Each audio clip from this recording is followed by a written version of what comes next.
ফুটপাতের ব্যবসা বাণিজ্যের তো কোনো বৈধতা নেই। যেহেতু বৈধতা নেই, এখানে চাঁদাবাজি চলবেই।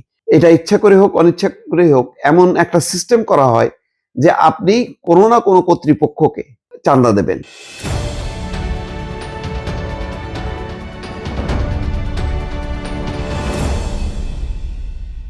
চাঁদাবাজি এইটা এখন রাজনীতিতে অন্যতম একটা বিষয় এবং এটাকে কেন্দ্র করে গত নির্বাচন বেশ আলোড়িত হয়েছে, আবর্তিত হয়েছে।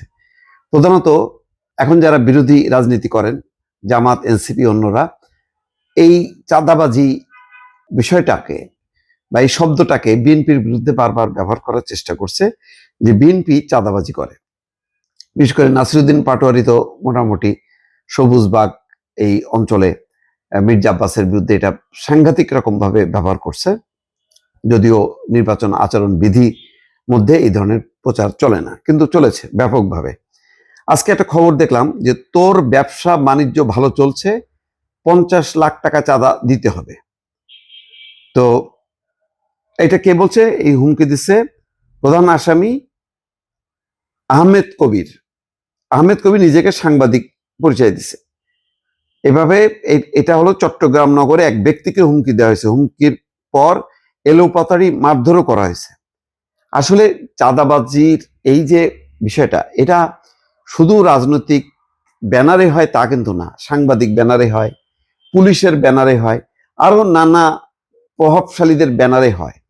কিন্তু বারবার এটা বিএনপিকে লক্ষ্য করে বা রাজনীতিকে লক্ষ্য করে আগে এটা সবচেয়ে বেশি হয়েছে ক্ষমতাসীন অর্থাৎ শেখ হাসিনার সময়, তাদেরকে লক্ষ্য করে এটা হয়েছে এবং এটা মোটামুটি চাঁদাবাজি, তারপরে বাস্তানি, টেন্ডারবাজি, দখলবাজি, এগুলো একটা প্রাতিষ্ঠানিক রূপ নিয়েছিল আওয়ামী লীগ।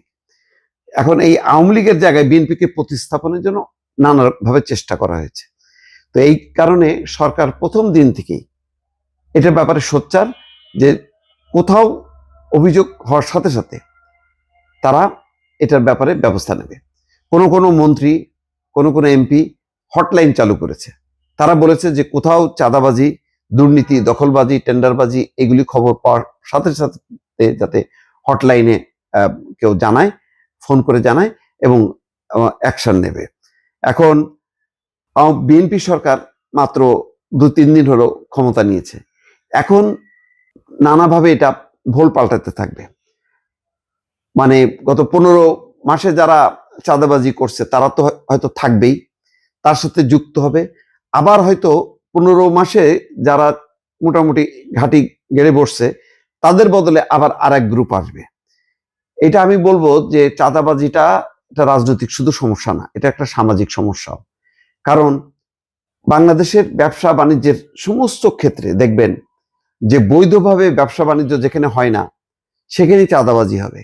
প্রতিটা দোকান, প্রতিটা ব্যবসা বাণিজ্যের প্রত্যেক ক্ষেত্রে ফাঁক আছে। আর ফাঁক আছে বলেই সেখানে ঘুষ, চাঁদাবাজি এই বিষয়গুলো সামনে প্রবেশ করে। সুতরাং ব্যবসা বাণিজ্যের ক্ষেত্রে আপনি যত বেশি স্বচ্ছতা আসবে তত বেশি চাঁদাবাজি দূর হবে। কিন্তু ব্যবসা বাণিজ্যগুলো যেমন ধরেন ফুটপাতের ব্যবসা বাণিজ্যের তো কোনো বৈধতা নেই। যেহেতু বৈধতা নেই, এখানে চাঁদাবাজি চলবেই। এছাড়াও অন্যান্য দোকানপাটের ক্ষেত্রেও দেখবেন যে এখানে মানে দোকানপাট করার বা ব্যবসা করার কোনো বৈধতা নেই। এটা ইচ্ছা করে হোক অনিচ্ছা করে হোক এমন একটা সিস্টেম করা হয় যে আপনি কোনো না কোনো কর্তৃপক্ষকে আপনি চাঁদা দেবেন।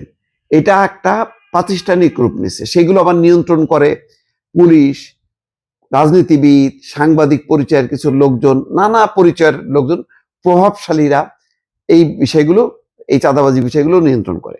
ফলে যখন যে ক্ষমতায় থাকে সেই ক্ষমতার ছত্রছায়ায় এগুলো বাড়তে থাকে। এগুলি এমন না যে ক্ষমতাসীন দল একটা মানে জেনে শুনে অনুমোদন দেয়, তা না। ক্ষমতার বলয়ের ভিতরে বিভিন্ন ব্যক্তি অপকর্ম করতে থাকে। এখন রাজনৈতিক কর্তৃপক্ষ যদি সেগুলিকে প্রশ্রয় না দেয় তাহলে এটা বন্ধ হয়, আর যদি প্রশ্রয় দেয় তাহলে এগুলি চলতে থাকে। এখন বিএনপির জন্য সবচেয়ে বড় চ্যালেঞ্জ এই চাঁদাবাজির হাত থেকে বা চাঁদাবাজ এই বিষয়টার বিরুদ্ধে তার লাগাতার একটা লড়াই করতে হবে। এটা একদিনে নির্মূল হবে না, 2 দিনে নির্মূল হবে না। এটা লাগাতার একটা লড়াই সংগ্রাম এবং অভিযানের মধ্য দিয়ে বিএনপি তার স্বচ্ছতার প্রমাণের জন্য তাকে প্রতিনিয়ত ব্যতিব্যস্ত থাকতে হবে। দর্শক।